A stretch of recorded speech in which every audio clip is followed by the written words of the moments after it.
Nah, pujilah Tuhan, saudaraku. Nah, hari ini, saudaraku, kita melihat, saudaraku, bagaimana bangsa Israel menerima mujizat Tuhan. Ini tertulis, saudaraku, dalam buku Yosua. Nah, dan juga perlu kita pelajari supaya kita menerima mujizat Tuhan. Karena mujizat Tuhan masih berlangsung. Ya. Saudaraku, salah satu nama Tuhan Yesus yaitu ajaib. Ajaibnya masih berlangsung. Firman Tuhan berkata, sebelum Yesus lahir, seorang putra dikaruniakan kepadamu, seorang anak diberikan kepadamu. Ya, namanya disebut ajaib, bicara atau advokat, Allah yang Maha Kuasa, Bapa kekekalan, Raja damai. Ajaib, namanya ajaib karena perbuatannya ajaib. Nah, sesudah waktu pelayanan Tuhan Yesus dalam keempat Injil, kita melihat saudaraku banyak sekali tanda ajaib, tanda mujizat yang dilaksanakan oleh Tuhan Yesus. Dan Tuhan Yesus berkata, pekerjaan-pekerjaan yang aku kerjakan akan kamu kerjakan, bahkan pekerjaan yang lebih besar daripada ini akan kamu kerjakan, karena aku pergi kepada Bapa. Dengan kata lain, saudaraku, kita dapat, saudaraku, mengerjakan mujizat Tuhan di dalam pelayanan kita. Bahkan kalau tanpa tanda ajaib, tanda mujizat daripada Tuhan, ya tidak dapat melayani, saudaraku. Dan dalam kisah rasul-rasul, saudaraku, firman Tuhan berkata, maka banyaklah tanda ajaib dan mujizat yang diadakan oleh rasul-rasul. Bayang-bayang Petrus menyembuhkan orang sakit. Filipus pergi ke kota Samaria lalu memberitakan tentang Mesias. Kuasa Tuhan menyertai dia, lalu terjadi banyak mujizat. Nah, orang timpang berjalan, saudaraku, yang sakit disembuhkan, saudara, lalu sangatlah besar sukacita di dalam kota itu. Dalam kisah rasul banyak mujizat Tuhan. Saudaraku yang kekasih dalam nama Yesus, mujizat Tuhan masih berlangsung sampai sekarang ini, saudaraku. Tanda ajaib, tanda mujizat masih berlangsung. Baik, saudaraku, di Bengkulu itu berlangsung, saudaraku. Itu sebabnya jiwa-jiwa hadir, saudaraku. Hadir terus, walau gelap-gelap, dia datang. Saudara, saya melihat di jalan itu, saudaraku, lampu jalan juga tidak hidup di sekitar, saudaraku, gor itu. Di tempat lain hidup, saudaraku. Dan di sekitar gor itu, satu daerah itu, gelap sama sekali. Mereka berjalan, saudaraku. Bahkan tanpa senter lagi mereka berjalan. Hujan lagi, saudaraku. Ya, berapa malam hujan? 2 malam hujan, ya.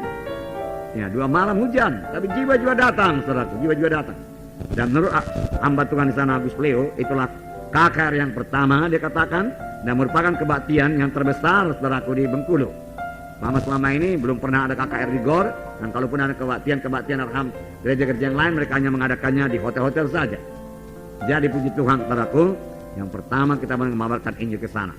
Dan saya katakan kepada saudara, masih banyak lagi, saudaraku, kota-kota yang lain.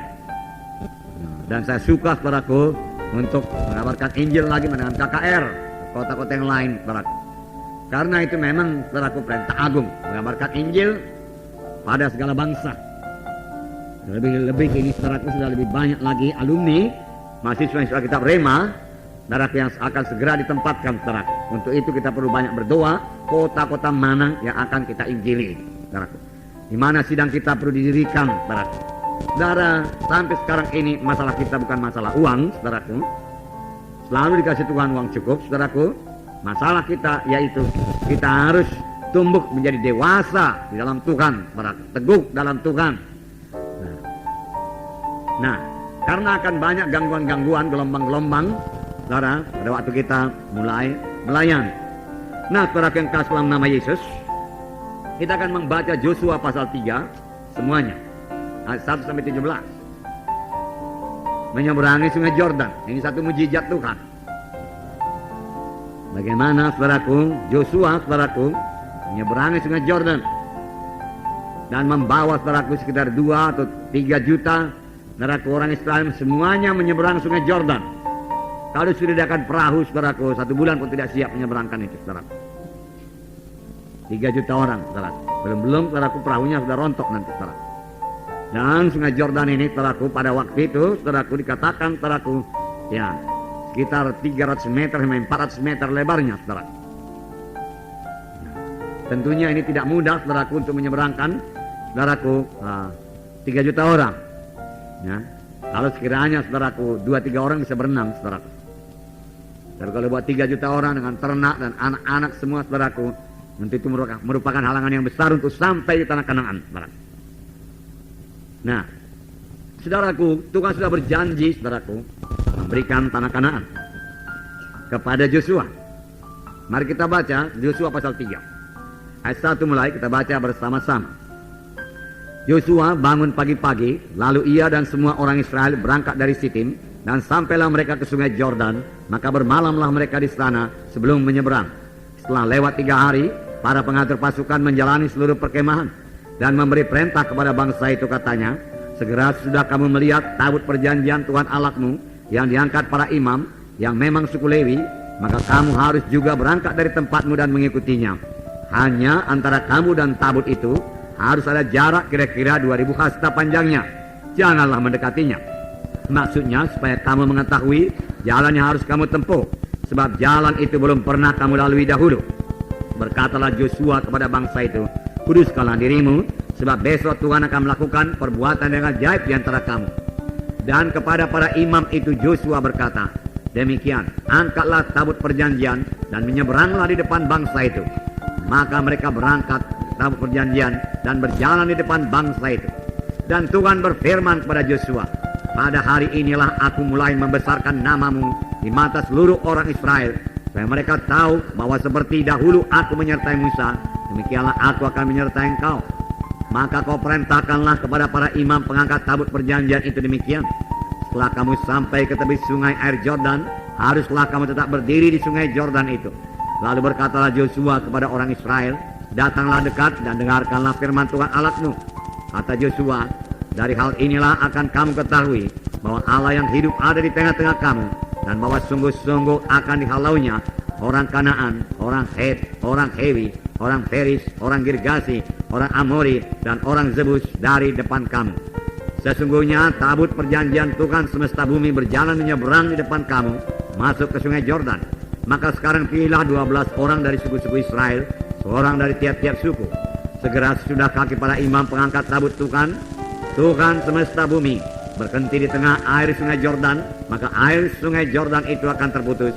Air yang turun dari hulu akan berhenti mengalir menjadi bendungan. Ketika bangsa itu berangkat dari tempat perkemahan mereka untuk menyeberangi sungai Jordan, para imam pengangkat tabut perjanjian itu berjalan di depan bangsa itu.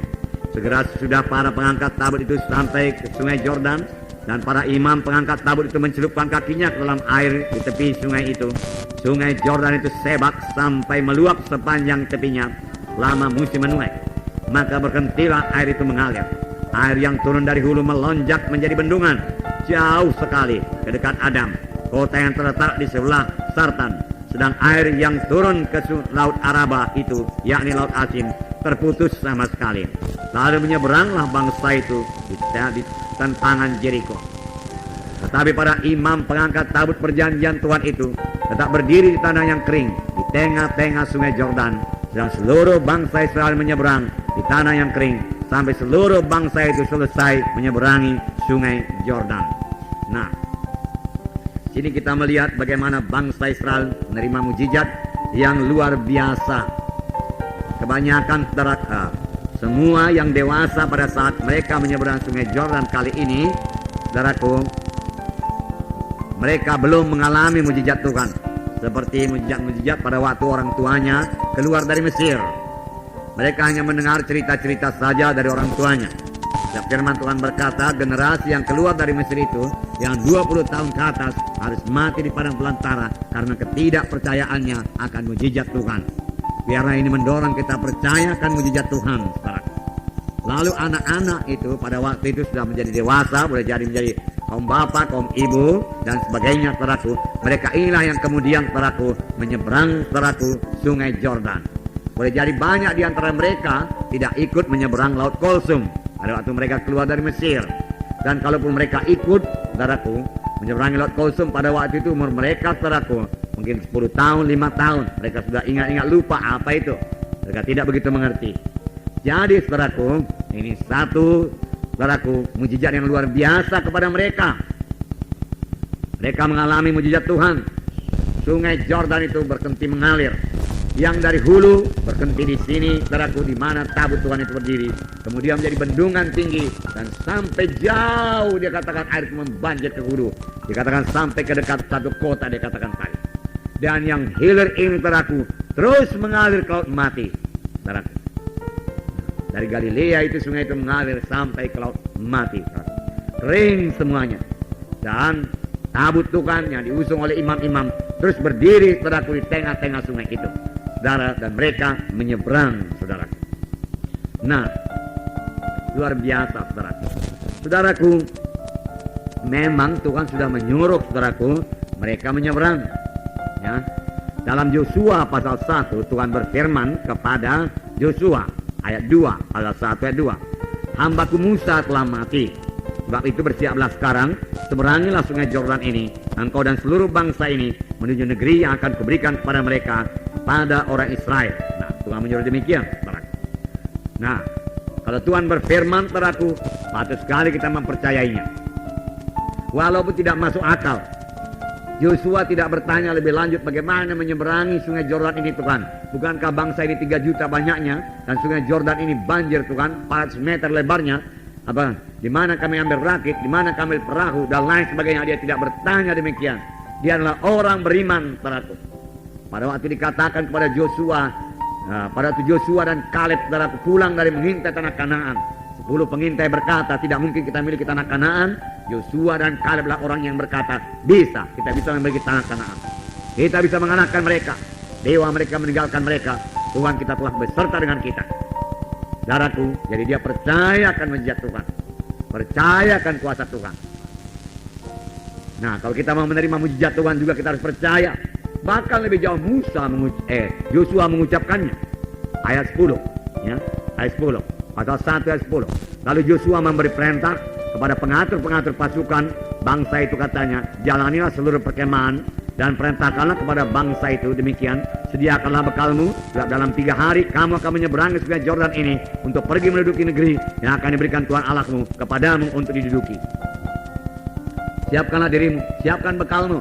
Dalam 3 hari kita akan menyeberangi sungai Yordan ini menuju ke tanah Kanaan, tanah yang dijanjikan Tuhan bagi kita. Tentunya, saudaraku, banyak suara-suara di antara bangsa Israel yang 3 juta itu, saudaraku. Mereka belum melihat mujizat Tuhan menyeberangi Laut Kulsum. Bagaimana caranya? Bagaimana cara kita menyeberang? Apakah pakai perahu atau pakai rakit atau kita bikin jembatan? Kita tidak punya kemampuan untuk bikin jembatan. Bagaimana kita menyerang? Bagaimana kita menyeberang? Banyak, saudaraku, suara-suara, saudaraku, kedengaran. Tapi Yosua tetap teguh dalam Tuhan, saudaraku. Ya, apakah yang diperbuat oleh Yosua? Yosua mendengar suara itu semua. Banyak suara-suara kebimbangan tentunya, saudara. Banyak suara-suara yang berkata tidak mungkin. Saudara, dalam ayat 1 pasal 3 dikatakan, Yosua bangun pagi-pagi, lalu ia dan semua orang Israel berangkat dari Sitim, dan sampailah mereka ke sungai Yordan, maka bermalamlah mereka di sana sebelum menyeberang. Saudaraku, mari kita pikirkan sebentar, renungkan sebentar ini. Bangun pagi-pagi. Saudara, kalau kita mau berhasil dalam pelayanan kita, saudara, kita harus belajar bangun pagi-pagi. Amin, saudaraku. Bangun pagi-pagi. Kita melihat, saudaraku, rata-rata hamba-hamba Tuhan yang dipakai Tuhan dengan luar biasa, dia bangun pagi-pagi. Dia menyangkal dirinya, dia bangun pagi-pagi untuk bersekutu dengan Tuhan. Ini membawa berkat yang besar, kesegaran yang besar, saudaraku. Saudara, Daud, saudaraku, dapat mengarang mazmur begitu banyak, saudara, karena dia banyak bersekutu dengan Tuhan. Kapankah dia bersekutu dengan Tuhan, saudaraku?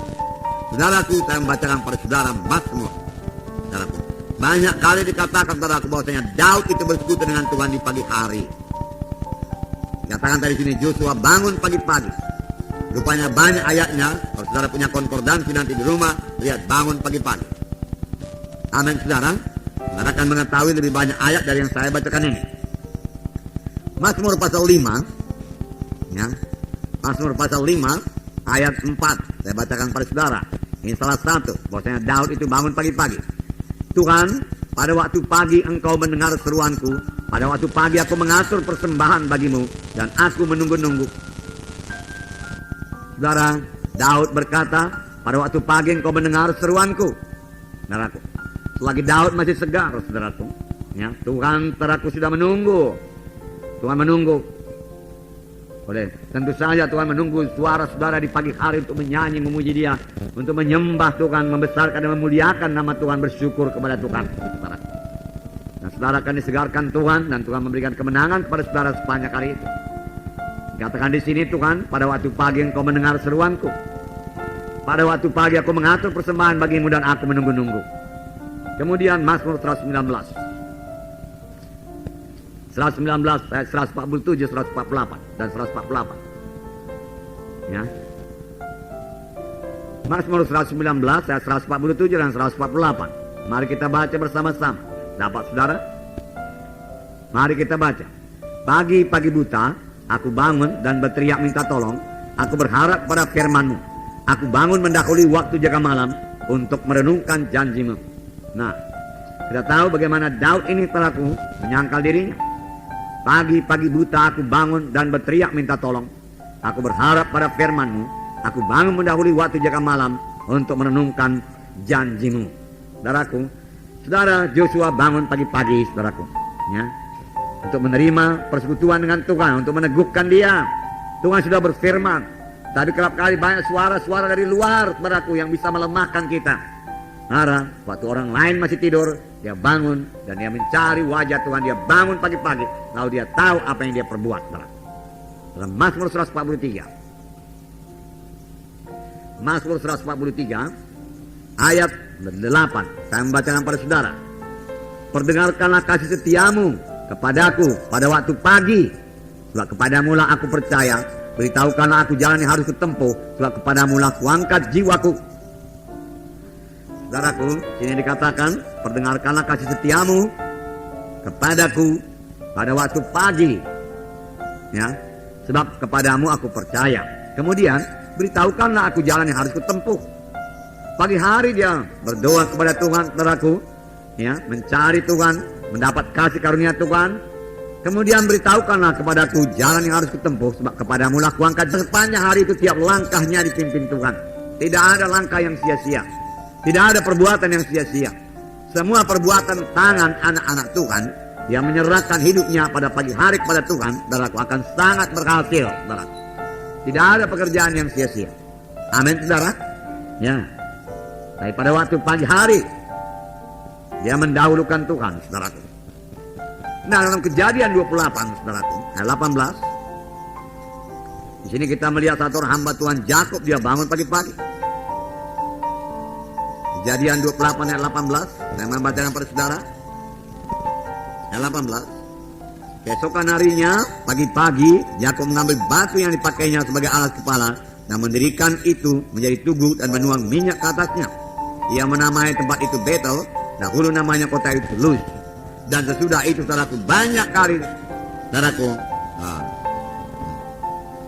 mereka memberikan persembahan di Betel, saudaraku. Setelah Yakub, saudaraku, bangun pagi-pagi. Saudara, dia orang tua Samuel, saudaraku, ya. Dalam 1 Samuel pasal 1 ayat 9, saya membacakan kepada saudara bahwasanya untuk menyembah Tuhan dia bangun pagi-pagi. Ayat 19 sini dikatakan, keesokan harinya bangunlah mereka itu pagi-pagi lalu sujud menyembah di hadapan Tuhan. Kemudian pulanglah mereka itu ke rumahnya di Rama. Ketika Elkana bersetubuh dengan Hana, istrinya itu, Tuhan ingat kepadanya. Maka setahun kemudian mengandunglah Hana dan melahirkan seorang anak laki-laki. Ia menamai anak itu Samuel, sebab katanya aku telah memintanya daripada Tuhan. Dia berdoa pagi-pagi, dia menyembah Tuhan pagi-pagi, dan Tuhan memberkati dia. Mujizat Tuhan terjadi padanya. Saudara, dalam Alkitab diterangkan mengenai Tuhan Yesus yang bangun pagi-pagi. Amin, saudaraku.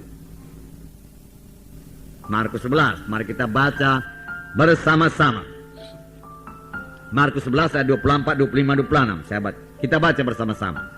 Karena itu aku berkata kepadamu, apa saja yang kamu minta dan doakan, percayalah bahwa kamu telah menerimanya, maka hal itu akan diberikan kepadamu. Dan jika kamu berdiri untuk berdoa, ampunilah dahulu sekiranya ada barang sesuatu dalam hatimu terhadap seseorang, supaya juga Bapamu yang di sorga mengampuni kesalahan-kesalahanmu. Tetapi jikalau kamu tidak mengampuni, maka Bapamu yang di sorga juga tidak akan mengampuni kesalahan-kesalahanmu. Nah, ini persiapan untuk menerima jawaban doa.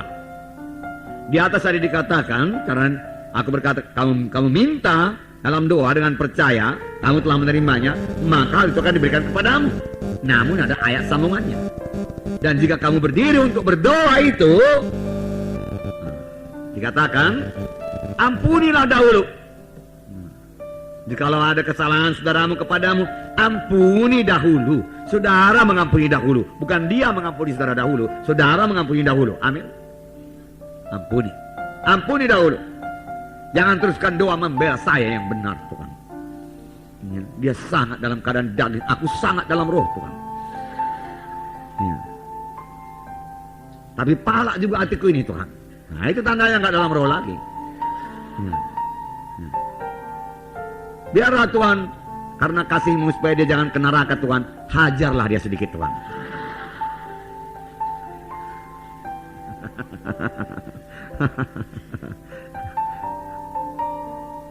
Kalau kita mengampuni orang, kita tidak usah minta supaya Tuhan menghajar dia, saudara. Doakan dia supaya dia diberkati Tuhan, amin. Dan hidupnya berubah, dan dia mengasihi saudara. Ini cepat-cepat kalau mengampuni ini, saudara, ya. Jangan sampai matahari terbenam sebelum padam amarahmu. Itu kerap kali jalan setan. Matahari sudah terbenam, amarah saudaraku belum terbenam. Masih saudaraku menyala-nyala marah, itulah dia jalan setan. Baru mulailah saudaraku, ya, tidur pun tidak bisa, saudaraku melamun. Aduh, masa aku diperlakukan begitu? Ya. Pikirnya aku nggak ngerti apa-apa ini perkara rohani. Tidak percuma, aku sudah training. Si Titut rema lagi. Ya. Udah tingkat 3. Dia training pun belum tamat.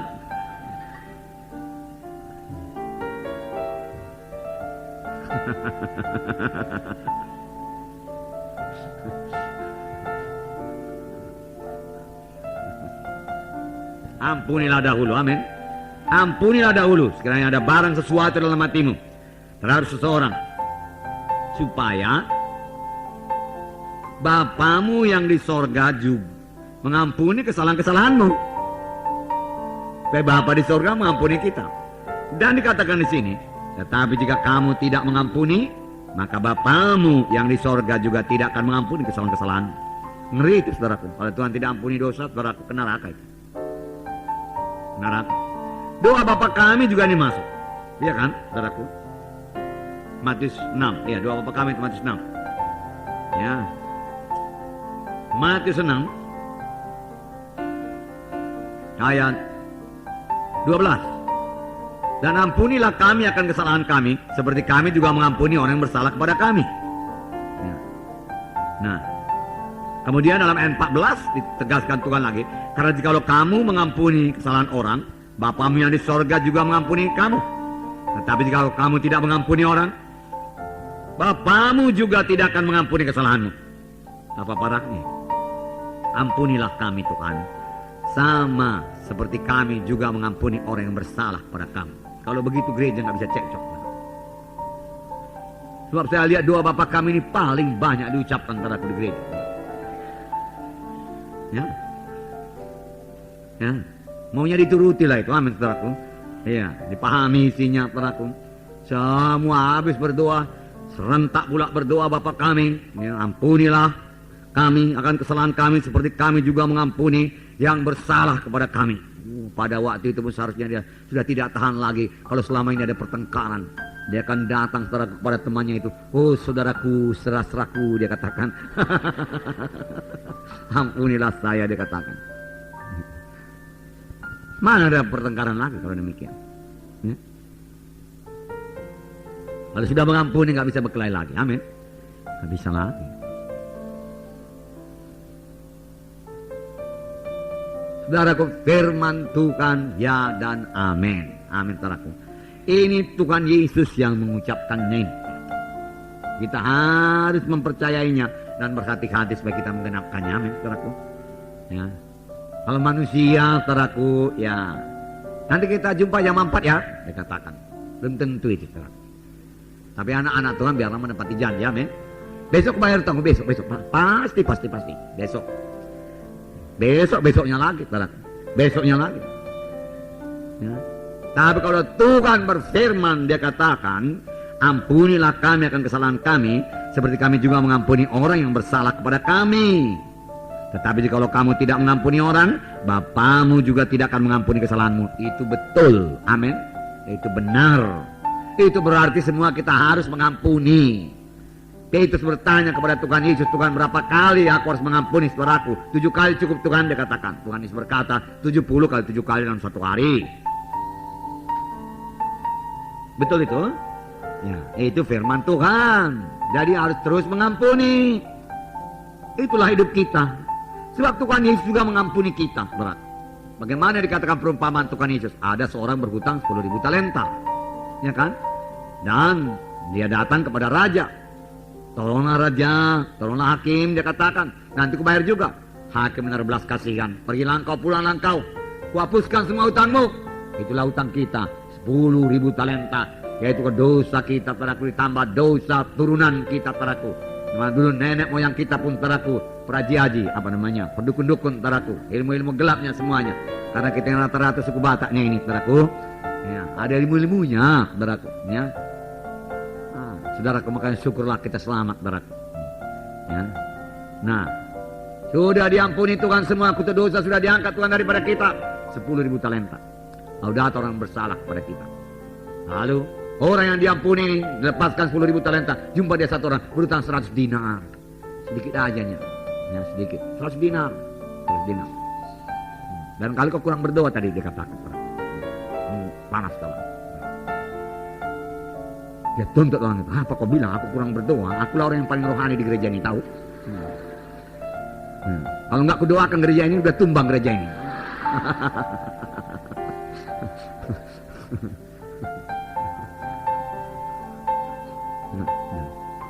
Dia tuntut, saudaraku, 100 dinar.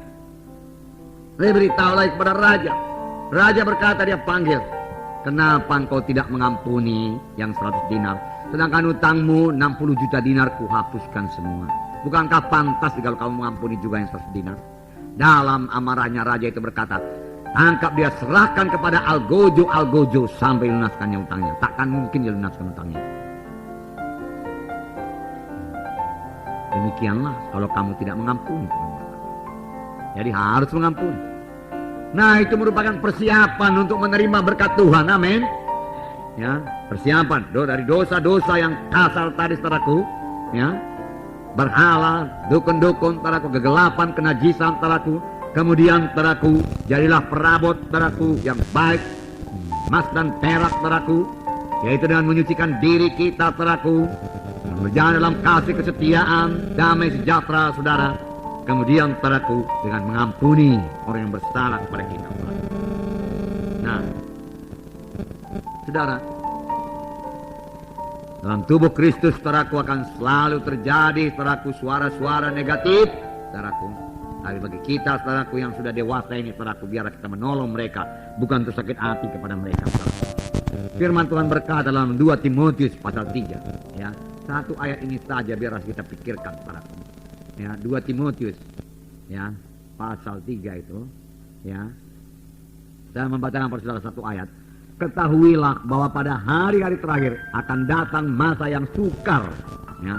Masa yang sukar, bertambah-tambah sukar hidup rohani pada masa-masa terakhir. Karena bertambah banyak Kristen-Kristen yang kedagingan, ya. Ini sesama anak-anak Tuhan ini, ya. Bertambah banyak Kristen-Kristen yang keduniawian, lalu mulai mengejek orang rohani, ya. Bertambah banyak bayi-bayi rohani, lalu perkataannya, saudaraku, ya, boleh jadi saudaraku menyinggung, saudaraku. Akan datang satu masa yang sukar.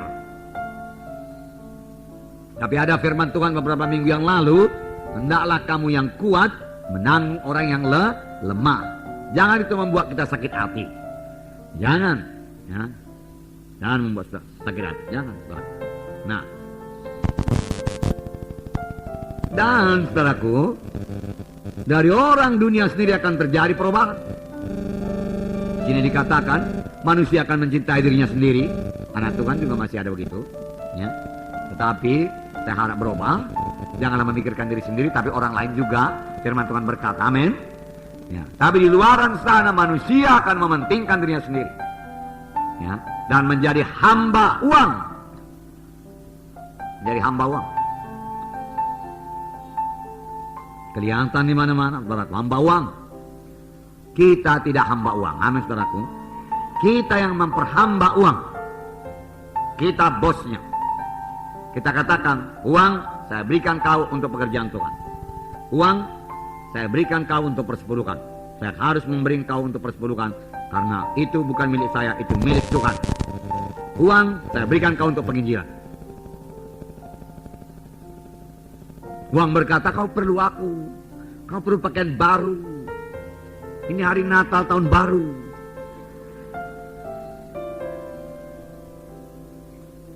Segala macam, saudara. Ya, tapi kita tidak hamba uang, amin saudara. Hamba uang, cintakan uang itu akar segala kejahatan. Cintakan uang. Ya. Mereka akan membual dan menyombongkan diri. Membual, membohong ya, membual, menyombongkan diri. Saudaraku, anak-anak Tuhan, janganlah menyombongkan diri. Amin. Ya, boleh jadi kita tidak menyombongkan diri dengan pakaian kita, saudaraku, tidak menyombongkan diri dengan harta, tetapi perlu juga dijaga supaya kita jangan menyombongkan diri dengan rohani kita. Amin, saudara. Perlu kita menghargakan berkat Tuhan. Haleluya, Tuhan, aku bersyukur padamu. Tiap kali berdoa engkau berikan persekutuan, Tuhan. Baiklah engkau, Tuhan. Roh Kudus selalu memimpin saya berdoa. Aku boleh menyembah engkau, Tuhan, memuliakan Engkau dan bersekutu dengan Engkau dalam doa. Selalu aku rasakan hadirat-Mu, Tuhan. Tiap kali aku menyembah Engkau, puji Tuhan, aku bersyukur padamu, aku puji, ku sembah, aku memuliakan Engkau. Tetapi itu bukan membuat kita menyombongkan diri terhadap yang lain. Ya, orang lain gak ada seperti aku. Hanya beberapa orang sajalah aku rasa dalam gereja yang begini besar. Ya. Itu strategi setan, saudaraku. Ya, dia tidak menyombongkan dalam hal yang lain, dalam rohani mudah sekali. Dia kepingin di muka, supaya orang mendengar doanya yang hebat. Rohani, ya kan, saudaraku. Nah, Tuhan Yesus berkata, kalau kamu dipanggil dalam apa katanya, dalam perjamuan, duduk paling belakang, jangan di muka. Artinya jangan menonjolkan diri, jangan mencari kehormatan diri sendiri. Amin, saudara. Ya, kalau sombong rohani bisa mengajak kita ke depan, saudara. Ya, mudah-mudahan saya lah berdoa supaya aku pimpin dulu doa yang sangat rohani, sangat diurapi dan sangat berkuasa. Saat kesombongan rohani, ya, akan cukup kesempatan luar biasa kepada saudara sepanjang hidup saudara, saudaraku. Ya. Malah sepanjang saudara menyembunyikan diri, saudaraku, ya, tidak menonjolkan diri, Tuhan akan membuka jalan bagi saudara untuk melayani, saudaraku. Bukan pula kalau disuruh berdoa, saudaraku, menjadi sembunyi pula ke belakang, bukan, saudaraku. Ya.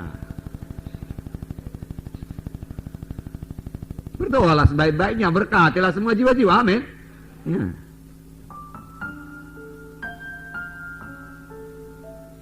Nah, inilah dia, saudara kerja, mereka akan memfitnah, mereka akan berontak terhadap orang tua dan tidak tahu berterima kasih, ya, tidak mempedulikan agama dan seterusnya dan seterusnya. Boleh jadi ada anak Tuhan juga yang tidak tahu berterima kasih, dan sudah tolong dia habis-habisan, saudaraku, dia nggak ucapkan terima kasih pun, saudaraku. Saudara, lalu saudara berkata, duh, berkorban aku buat dia, aku panggil dia, bawa dia kebaktian, ya. Terima kasih pun katanya enggak. Nah, diajaknya pun aku makan. Aku permisi, dia diam aja. Saudara, boleh jadi karena sukacitanya dia, saudara. Ya. Dia selamat dalam kebaktian, saudara. Lalu dia sukacita di rumah, haleluya, puji Tuhan, aku sudah selamat, terima kasih Tuhan, segala macam. Saudara pulang, saudaraku, dari rumahnya, terlalu orang. Memang berat kali dosanya itu. Sangat mengucapkan terima kasih aja nggak bisa itu. Jangan, saudara. Apa saudara melayani dia dengan maksud untuk menerima ucapan terima kasih? Saudara melayani dia karena kasih Tuhan dalam saudara. Amin. Ya. Kalau terima kasih katanya haleluya, tidak pun terima kasih puji Tuhan. Haleluya. Ya. Kalau saudara tidak dipedulikannya lagi, salam.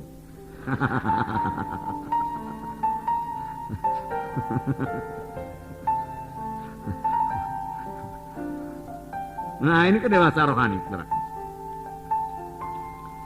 Nah, saudara yang kasih dalam nama Yesus. Jadi, saudaraku, ampuni, ya.